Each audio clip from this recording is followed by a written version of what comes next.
So again, we are health and fitness coaches, and we are once again reading some Reddit fitness advice questions.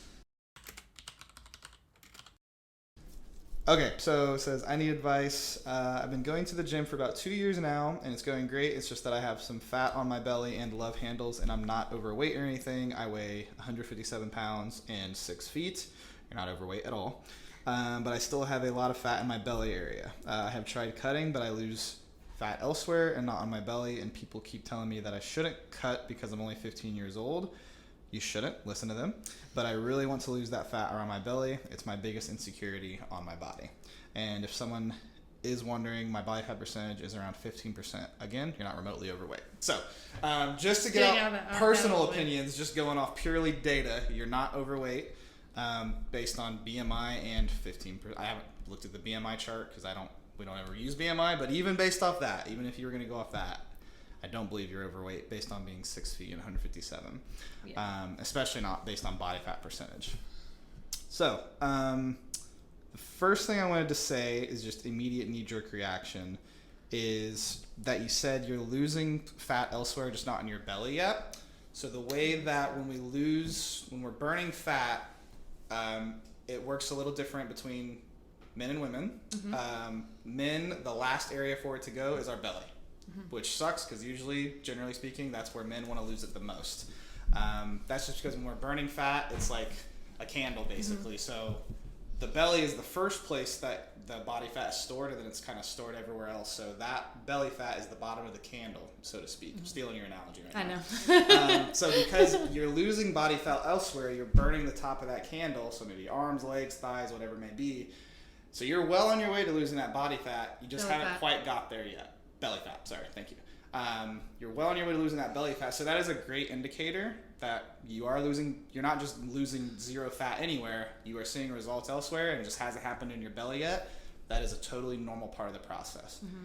Now, what I will say, if that's purely just because you are cutting, I would re-strategize, because those people, you have good people around you because they're saying to not cut because you're so young. Outside of being 15 years old, we don't recommend anyone does any kind of crash dieting or cutting or fad diets, because I always describe it, let me use my own analogy, I always describe it as like a loan. Like, yes, those crash diets and stuff work, so you get that money or you get that loan right away, this loan being for our body. You can lose that, those promises you see all over social media. You can lose 30 pounds in a month and everything like that.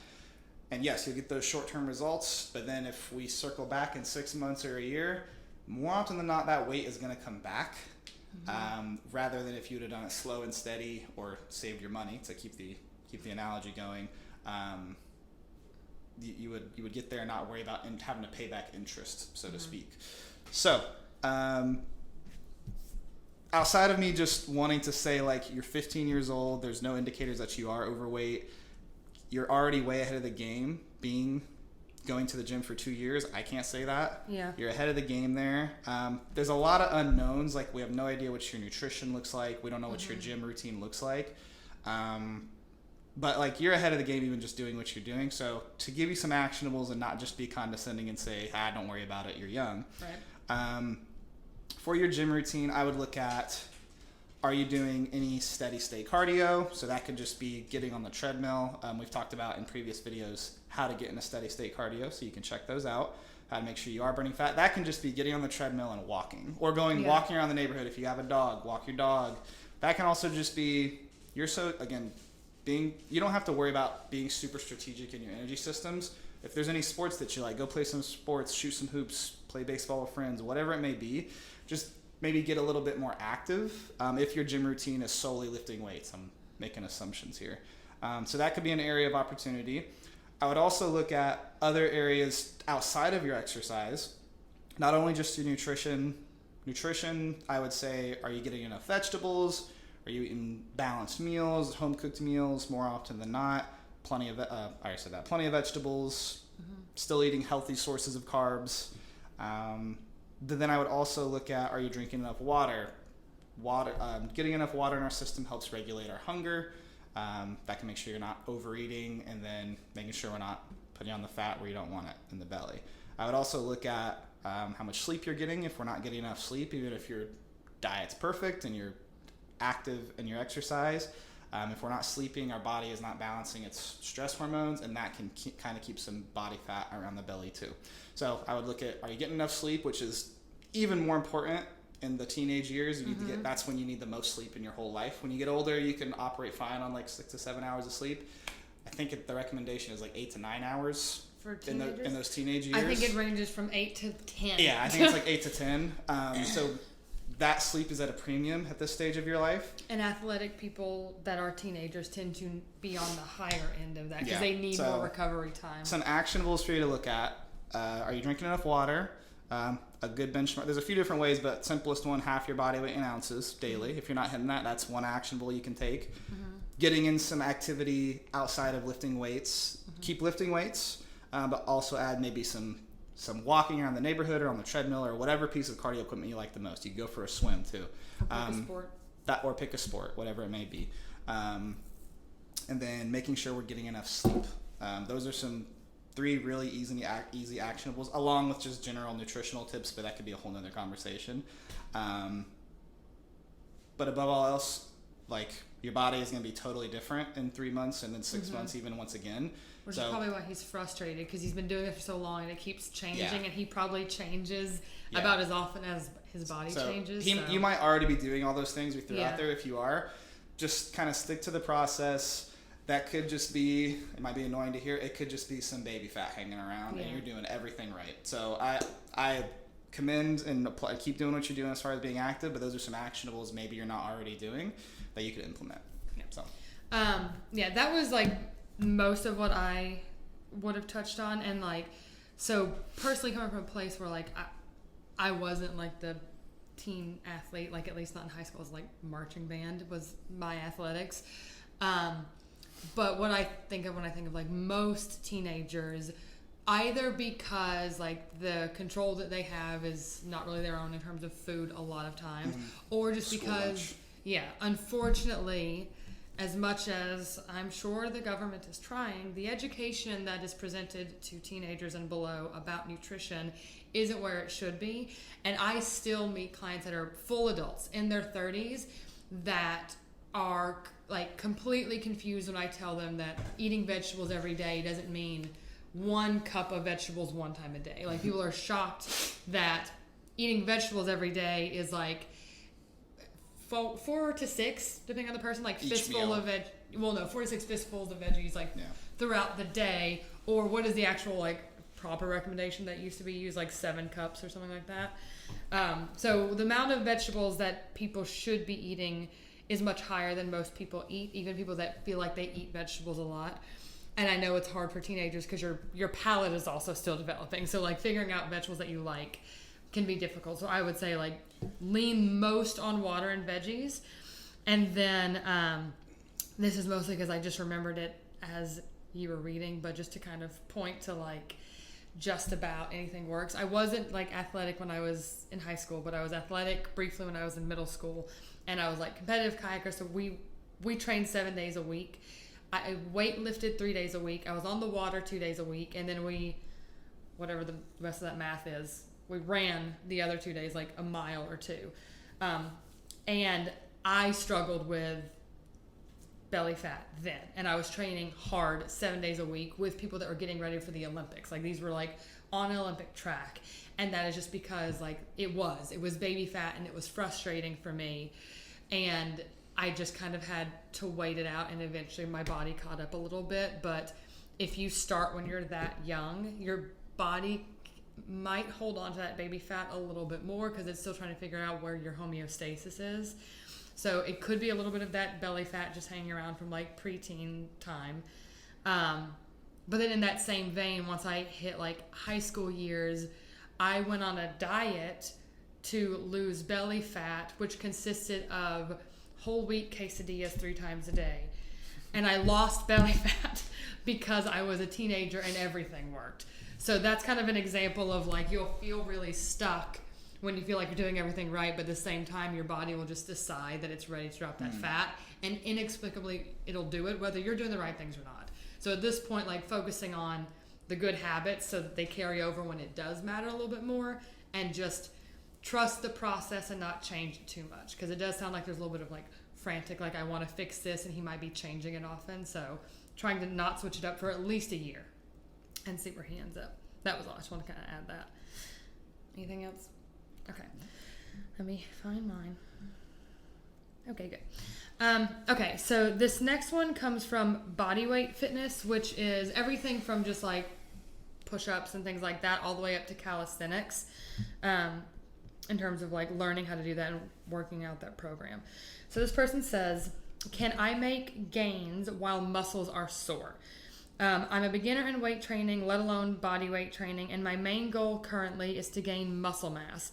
I am currently doing full body workouts every 2 days, so like 2 days in between train, 2 days train. And I feel my muscles are not completely healed until the next workout. There are a few questions in my mind. Is it better to wait one more day until my muscles feel fine again so I can squeeze out more reps in each set? In that case, I can have less training sessions each week, and I'm afraid of falling off routine. The other question he has is, should I consider splitting my sessions in push/pull or upper lower, etc.? What would be a good way of structuring for a beginner?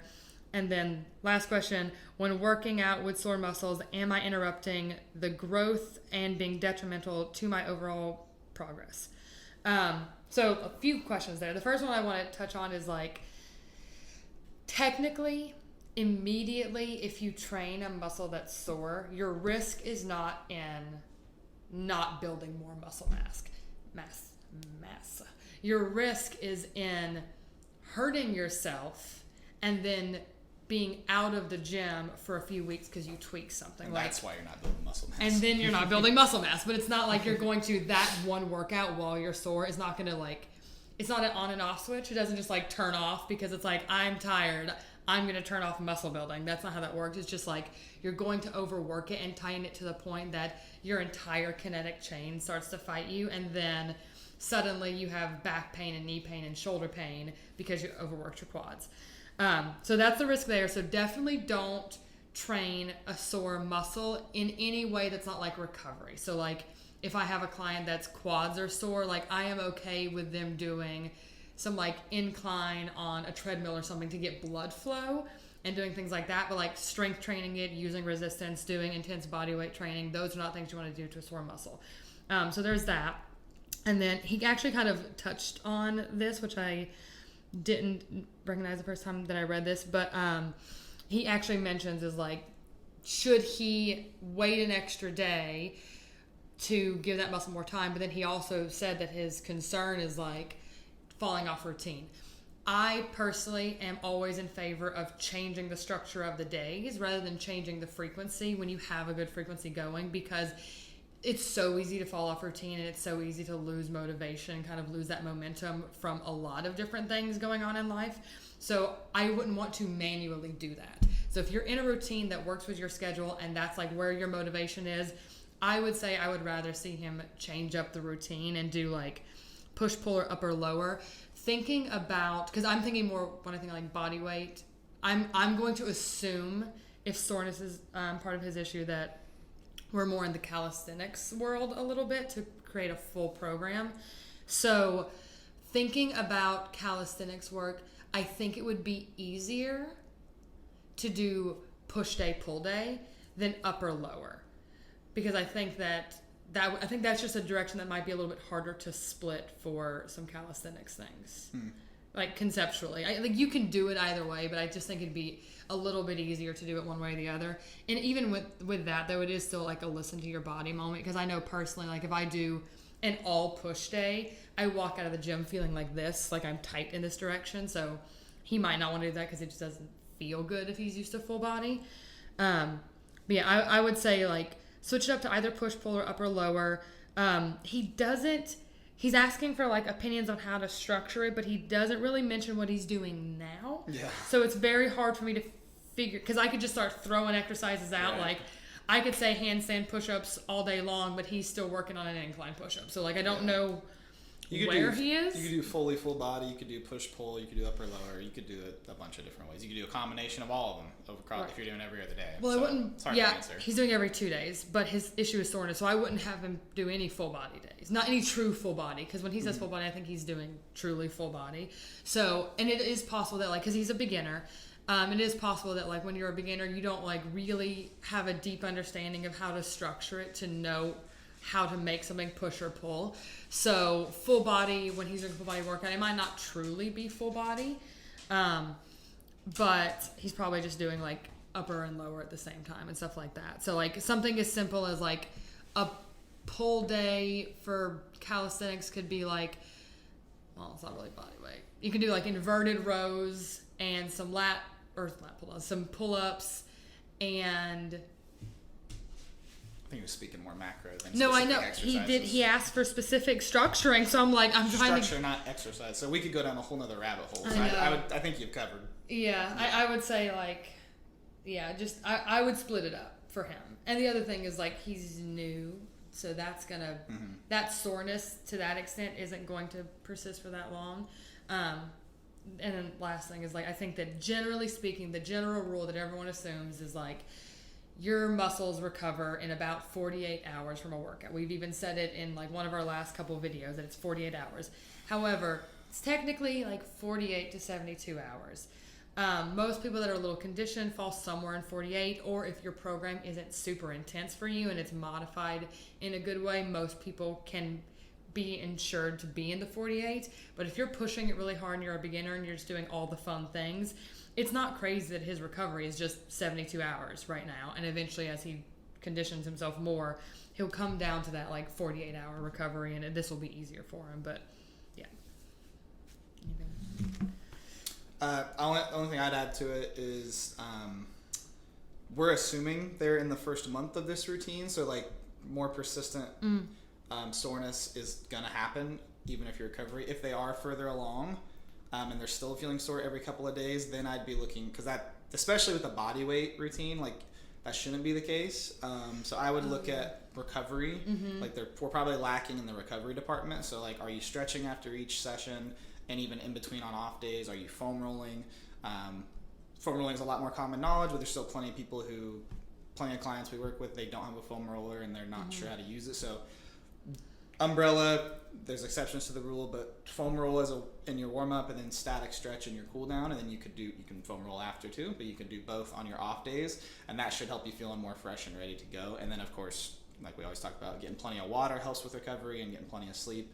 If you're doing all those things and you're still feeling super sore, then it could be just something with how you're structuring things. But yeah, it could also just be this is a brand new routine and more soreness is going to be standard. But I would make sure your recovery is in a good spot there, and then that's it.